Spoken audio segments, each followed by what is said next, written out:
नमस्कार दोस्तों, मैं मुकेश कुमार आज आपके सामने प्रस्तुत हूँ फिराक गोरखपुरी की रुबाइयाँ और गज़ल लेकर के, जो कि कक्षा 12 के हिंदी के पाठ्यक्रम में सम्मिलित है। अध्याय 9 इसका क्रमांक है। हम बात करते हैं सबसे पहले शायर फिराक गोरखपुरी की।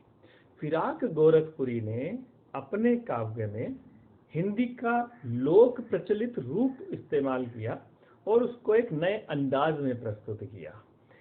और इनकी जो शायरी है वो शायरी प्रसिद्ध है। उर्दू शायरी के सशक्त हस्ताक्षर के रूप में जाने जाते हैं। और हमारे यहाँ जो हमारे पाठ्यक्रम में जो सम्मिलित है रुबाइयाँ और गज़ल, उसमें आप देखेंगे कि लोक जीवन की एक अनूठी झांकी प्रस्तुत की है।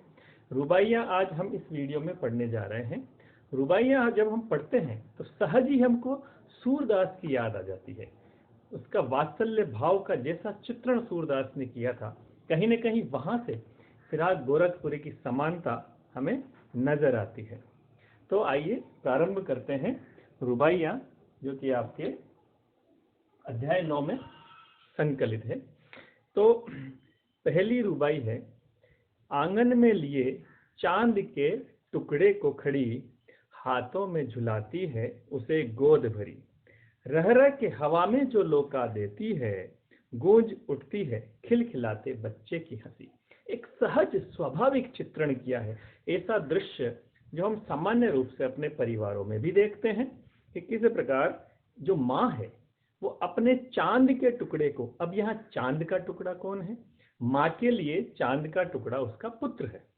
तो अपने पुत्र को गोद में लेकर के आंगन में खड़ी है, हाथों में उसको झुला रही है। जैसे छोटे बच्चे को हम मिलाते हैं, हाथों में उसको माँ उसको झुला रही है और बीच बीच में हवा में उसको उछाल देती है। और जब हम हवा में उसको उछालते हैं तो बच्चा खुश होकर के किलकारियां मारता है, खिलखिला करके हंसने लगता है और सब प्रसन्न हो जाते हैं उस बच्चे के साथ में। बच्चा तो खुश होता ही है।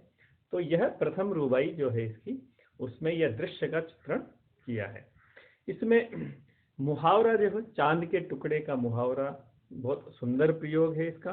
रह रह के हवा में लोका देना, लोका जो शब्द है वो एक देशज भाषा का शब्द है। तो इन शब्दों का भी इस्तेमाल फिराक गोरखपुरी ने बखूबी किया है। दूसरी रुबाई है। नहला के छलके निर्मल जल से, उलझे हुए गेसुओं में कंघी करके, किस प्यार से देखता है बच्चा मुंह को, जब घुटनियों में लेके है पिन्हाती कपड़े। अब दूसरा दृश्य है कि माँ अपने बच्चे को नहला रही है। छलका छलका निर्मल जल, देखिए कितना सुंदर और कोमल भाव यहाँ से शब्दों के माध्यम से अभिव्यक्त किया है कवि ने कि एकदम साफ सुथरा पानी है, निर्मल जल है, छलकता हुआ पानी है, उसमें उसको नहला देती है। फिर नहाने के बाद जब बाल उलझ जाते हैं तो माँ उसके कंघी करती है। और जिस समय माँ उसे कंघी करती है तो कहीं बच्चा गिर ना जाए, क्योंकि अभी छोटा है, तो उसको अपने घुटनों से सहारा दे करके घुटनों के बीच में खड़ा कर लेती है। तो ऐसे समय में जब माँ उसके कंघी करती है तो बच्चे को भी अपने माँ के प्रति प्यार उमड़ आता है और वो अपनी माँ को बड़े प्यार से देखता रहता है कि ये माँ है जो मुझे तैयार कर रही है, और बड़े प्यार से वो अपने माँ को निहारता है। यह दूसरी रुबाई में। तीसरी रुबाई की बात करें। दिवाली की शाम घर पुते और सजे, चीनी के खिलौने जगमगाते लावे, वो रूपवती मुखड़े पे एक नर्म दमक, बच्चे के घरौंदे में जलाती है दिए। दीपावली का त्योहार है। दीपावली के त्योहार पर हम जानते हैं घरों में सजावट होती है, साफ सफाई होती है, पुताई होती है। तो वही एक सामान्य जनजीवन का जो दृश्य है वो कवि ने उठाया और अपनी रुबाई में प्रस्तुत किया। तो इस रुबाई में कवि ने कहा है कि दिवाली की शाम है, घर पुते हुए हैं, सजे हुए हैं और बहुत सुंदर लग रहे हैं। बच्चे भी त्योहार पर कुछ न कुछ अपेक्षा करते हैं, तो उनके लिए भी चीनी मिट्टी के खिलौने लाए जाते हैं और बच्चे प्रसन्न हो जाते हैं। बच्चों को एक खिलौना ही तो चाहिए, खिलौना मिला बच्चे प्रसन्न हो जाते हैं। तो बच्चों के लिए चीनी मिट्टी के खिलौने लाए जाते हैं और उसकी माँ वो रूपवती मुखड़े पे एक नर्म दमक, यानी दमक है, एक चमक है, एक उल्लास है, लेकिन कैसी है? नर्म, यानी उसमें कोमलता है, उसमें वात्सल्य है, उसमें ममत्व भरा हुआ है।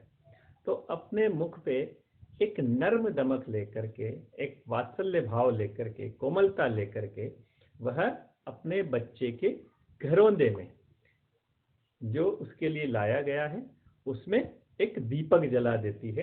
उससे बच्चा प्रसन्न हो जाता है। आंगन में ठुनक रहा है, जिदियाया है, बालक तो है ही, चांद पे ललचाया है। दर्पण उसे देकर कह रही है माँ, देख आईने में चांद उतर आया है। इसको पढ़ करके आपको बरबसी सूरदास की याद आ जाएगी, जिसमें उन्होंने कहा था, मैया मैं तो चंद्र खिलौना लई हूं। तो वही भाव इस पंक्ति में, इन पंक्तियों में, रुबाई में अभिव्यक्त हो रहा है कि बच्चा है, उसने चांद को देखा और उसे खिलौना समझ लिया, खिलौना समझ के जिद पर आ गया है कि मुझे चांद चाहिए, मुझे खेलने के लिए चांद चाहिए। अब बच्चा तो है ही, देखो अब शब्द प्रयोग बहुत सुंदर किया कवि ने। बच्चा तो है ही, तो है ही के स्थान पर है ही, तो एक मिठास आ गई, एक उसमें गेयता आ गई, गाने का गुण आ गया और एक प्रवाह आ गया। तो ये एक एक शब्द बहुत सोच समझकर कवि के द्वारा इसमें प्रयोग किया गया है। तो बालक तो है ही, चांद पे ललचाया है, चांद पर वो ललचाया, यानी चांद की उसको इच्छा हो गई है चांद प्राप्त करने के लिए।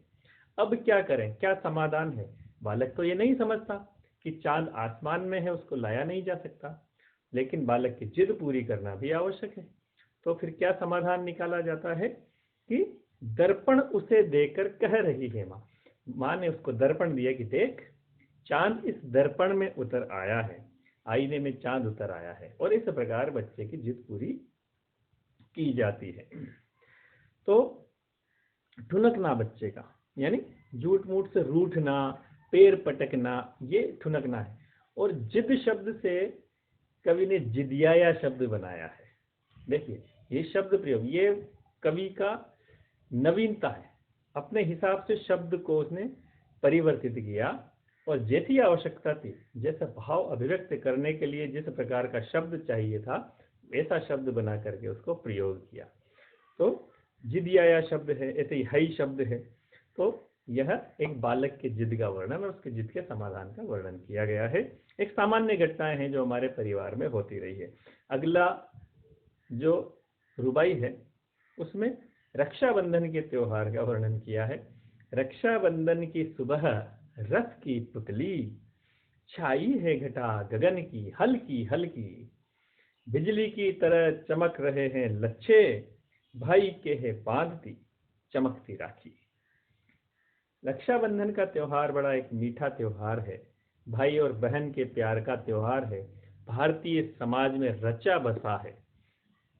तो वही एक दृश्य कवि ने उठाया है और अपनी कविता के माध्यम से उसको शब्दों में पिरोया है और बड़े सुंदर तरीके से प्रस्तुत किया है। देखिए कि रक्षाबंधन की सुबह है और रथ की पुतली। रक्षाबंधन है, रक्षाबंधन मुख्य रूप से बहन और भाई बड़े उत्साह में रहते हैं। तो रथ की पुतली किसे कहा है? बहन को कहा है।